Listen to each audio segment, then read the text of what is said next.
Borderline personality disorder is one of the most misunderstood personality disorders out there, and part of the reason for this confusion is that according to the diagnostic criteria, there are over 256 possible presentations of this disorder. So in this video, I wanted to shed some light on what it's like having borderline personality disorder so that we can increase understanding and awareness. In this video, I'm going to give a lot of my personal perspective from having dealt with the disorder for years and having made a mostly successful recovery. The first symptom that we're going to be talking about that not really many people talk about is emptiness. This is often described as a kind of depression, a kind of dissatisfaction with life, feeling constantly bored, numb, but emptiness tends to be the thing that most people resonate with the most. For me, myself, I constantly feel like I have this void inside of me that is just waiting to be filled, and no matter what I do in order to make myself feel better, nothing ever seems to take away this feeling that something is off, something is not right, and something needs to be different. And I'm always unable to place my finger on what exactly it is. And this feeling, typically I kind of feel it in my chest or in my core, where it just feels like there's a hole there where there shouldn't be. And this core feeling is actually what drives a lot of the other symptoms as well, at least in my experience. And one of the biggest symptoms that is driven by this feeling of emptiness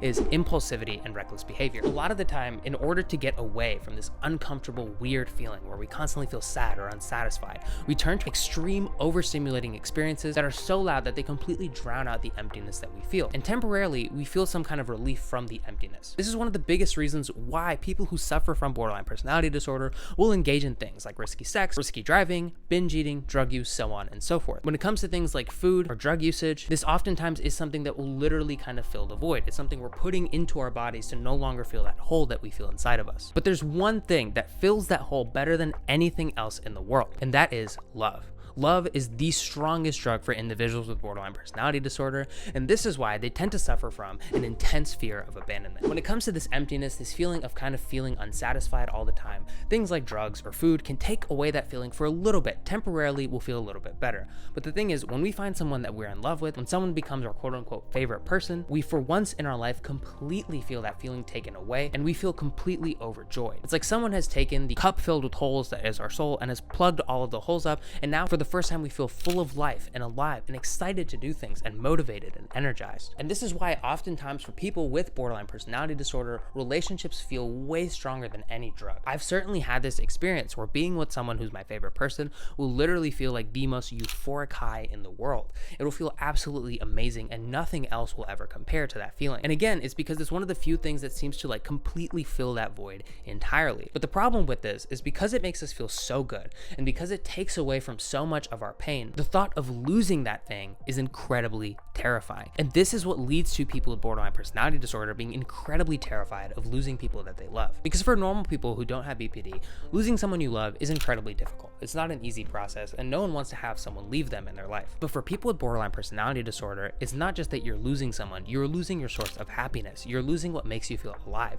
And once you lose that person, you're gonna have to go back to the way that things were before. The kind of sharp contrast from going from feeling full, alive, and amazing to all of a sudden having to face that empty void again can be incredibly difficult. But this isn't the only relationship complication that a lot of individuals with borderline personality disorder run into. The thing is, when you have someone that makes you feel so good, that makes you feel so great, you start to kind of put them up on a pedestal in your head. You start to think, this person is making me feel so good, surely they must be perfect, and you kind of equate your feelings with the reality. The problem with that is whoever this person may be, they can only make you feel perfect and amazing and good for so long. And eventually, there's going to be a point where they do something wrong. They do something that upsets you. And when they do that, instead of being this perfect person who fills you up and makes you feel amazing, the illusion kind of breaks, and they're no longer this perfect person that you thought they were. And this is what leads a lot of individuals with borderline personality disorder to split on people. And this leads me into the next symptom of borderline personality disorder, which is intense, unstable relationships. A lot of the reason that splitting happens, and the reason why splitting is so jarring for the partner, is because they have no idea what's going on in the head of the person with borderline personality disorder. It's not quite as simple as, oh, this person was someone that I thought was perfect, and now they're no longer someone that I thought was perfect, so I hate them. It's more along the lines of, this person was making me feel amazing, good, and they had solved all of my problems. But now they did this thing that shows me that they can't always solve all of my problems. And when that moment happens, when the person with borderline realizes that they still will have to deal with the same problems that they've always had to deal with, that's where a lot of the emotional intensity, panic, and rage tends to come out. They feel extremely frustrated that they still have the same problems that they have, and they unconsciously realize that they had put expectations on another person in order to fix them and heal them. And they had initially thought that that is what this person would do. And when it turns out that they can't do that, This is what makes the person with borderline feel so overwhelmed and so sad and so depressed. It's not just this person made a mistake, it's the realization that this person can make mistakes, which means that they cannot always make me feel good. They are not the solution to my problems. And so this leads a person with borderline to start spiraling, to start hating the person, to potentially leave the person, so on and so forth. But then eventually, once they've left the person, once they've kind of had their bout of anger and their rage, they maybe start to settle down. And when they do kind of start to settle down, they'll miss that feeling of feeling full, of feeling good, of feeling satisfied and happy,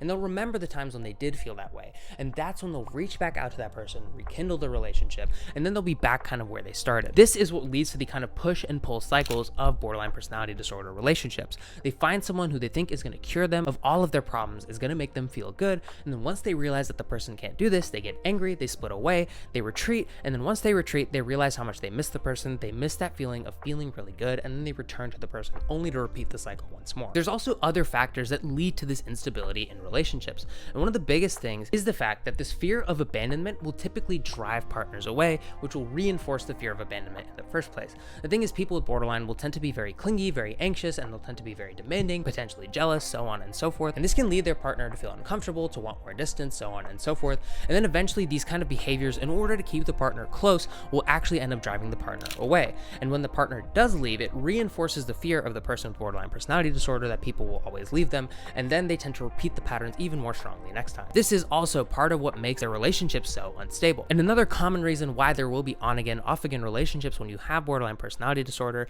is that sometimes people with BPD who get used to being left will start to leave first if they even suspect that their partner is about to go. It can be kind of a defense mechanism of, you didn't leave me, I did. And then when they leave, not because they wanted to leave, but because they thought the other person was going to, this results in them eventually coming back to them because they never fell out of love with the person, they just thought the person no longer loved them. And if all of this wasn't enough, one of the biggest reasons that I personally have ended a lot of relationships with borderline personality disorder is because at some point your partner begins to completely fully dictate your mood. If they're sad, you're sad. If they're upset, you're upset. And you can't find any peace unless they're happy. And this creates a lot of unnecessary tension and difficulty. And this kind of dependency on mood makes the already incredibly unstable mood and anger issues way more apparent in borderline personality disorder. A lot of people think that mood swings with BPD are just kind of normal. You know, everyone has mood swings, everyone kind of goes up and down some days. But the thing is, mood swings in borderline personality disorder are extreme. And when I say extreme, I'm talking about the fact that at the beginning of the day, you might wake up feeling happy,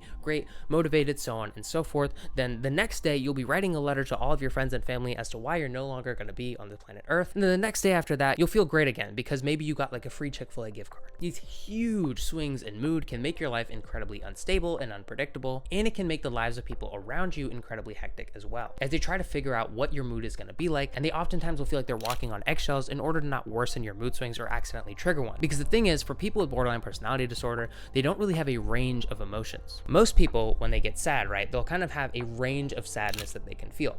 They'll maybe feel a little bit sad sometimes, a little bit more disappointed, they'll start to grieve, and then they'll have extreme, intense, uncontrollable sadness. The thing is, for people with borderline personality disorder, they don't just get sad, they get severely depressed. They don't just get irritated, they feel severe rage. They don't just get a little bit stressed, they have a panic attack. This is what makes emotions so difficult for people with borderline personality disorder, is the smallest trigger anywhere at any time will result in an emotional outburst. Because the thing is, smaller things will trigger emotions for people with BPD. They'll tend to get to very, very high emotional peaks a lot faster, and it'll take them a long time to come down from those peaks. And these intense emotions are a big part of why we engage in so many impulsive behaviors. Because the thing is, stuff like binge eating or drug use can help kind of numb those emotions that we feel in the moment. Because the thing is, when you're randomly getting depressed over the smallest of things, it can be hard to kind of, keep up a job, keep up friendships or relationships and stuff like that. And oftentimes numbing those intense emotions can be, in the moment, in the very, very short term, one of the best things to do in order to feel better. Of course, long term, this leads to a lot of problems. And oftentimes this can worsen the first symptom we talked about, which is feeling numb and empty, because we'll be constantly suppressing our emotions in order to perform in day-to-day life. But sometimes these emotions are so intense that we cannot numb them.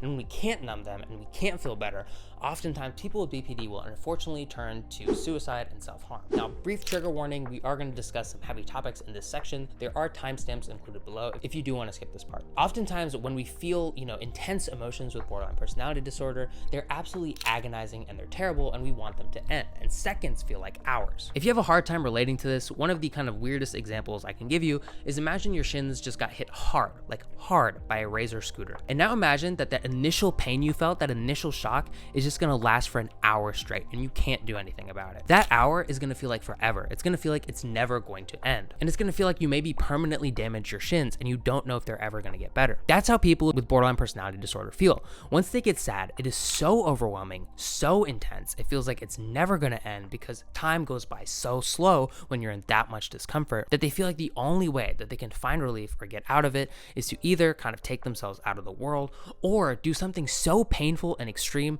that it overpowers that emotion that they're feeling, and then they kind of start to feel better just because they were distracted for a little bit. And this is not the only way that people with borderline will dissociate or get away from intense emotions. Oftentimes, one of the biggest ways that people with BPD will get away from emotions is actually by dissociating or derealizing. This typically happens in extreme distress, and what this basically looks like is people with borderline personality disorder will kind of start to feel like nothing is real. They'll start to feel like they're watching their life from a third-person perspective and they really don't know what's going on. They'll feel very detached from reality, as if everything that's happening is a dream and as if nothing is really real. Sometimes in extreme cases, what we'll also see is actual bouts of like psychosis. So, some people with borderline under extreme stress will start to feel kind of hallucinations or stress or delusional thinking and stuff like that. With derealizing, one of the biggest problems with it too is that, again, you don't feel real. You don't really feel like you're a person. You just kind of feel dissociated and detached from your body. And this worsens one of the other symptoms of BPD, which in my opinion is one of the most difficult symptoms to deal with, which is an unstable sense of self. One of the hardest parts about borderline personality disorder is often the individuals who suffer from the disorder don't really have a concrete sense of self. They don't really know who they are, what they stand for, what their values are, where they want to be in life, or what they want to do. This can be extremely difficult to deal with because what this means is that you'll just kind of become a chameleon and adapt to everyone around you, and you'll just kind of start to mimic what other people are doing in order to kind of fill in your sense of self. This is actually one of the biggest reasons why kind of having a romantic partner is one of the most best feelings for people with borderline personality disorder, because it gives them someone who they can kind of model themselves after. When you don't have a sense of self, when you don't really know who you are or what your values are, having a partner can help you kind of fill in the blanks in a very unhealthy codependent way. This is also a big part of that emptiness feeling. When you don't really know who you are, what you stand for, or where you want to be in life, you kind of get this feeling of not being real, of not being a person, and again, of feeling empty. It feels like there's supposed to be a soul there that just isn't, and you're just kind of a hollow shell walking around. With all this being said though, I want to emphasize borderline personality disorder is not a doom and gloom kind of mental illness. Contrary to popular belief, a lot of people with borderline personality disorder actually make full recoveries with or without treatment. Here's a really cool quote that I want to read that I really hope will highlight this. Retrospective studies have shown that symptoms resolve over time, with 75% of patients at 15-year follow-up and 92% of patients at a 27-year follow-up no longer having the disorder. One large, well-conducted 10-year prospective study found that 93% of those with borderline personality disorder had at least a 2-year period of remission. So again, all in all, the thing I want to highlight is that recovery with BPD is incredibly possible. One of the big things to keep in mind though is that you have to get educated. So watching this video is a great start. And what I'm going to do is I'm going to link a couple of other videos I have as well that give tips on borderline personality disorder and how to deal with it, and also another video over here that kind of dives into some of the research. I hope this video helps. Thank you so much for watching, and take care.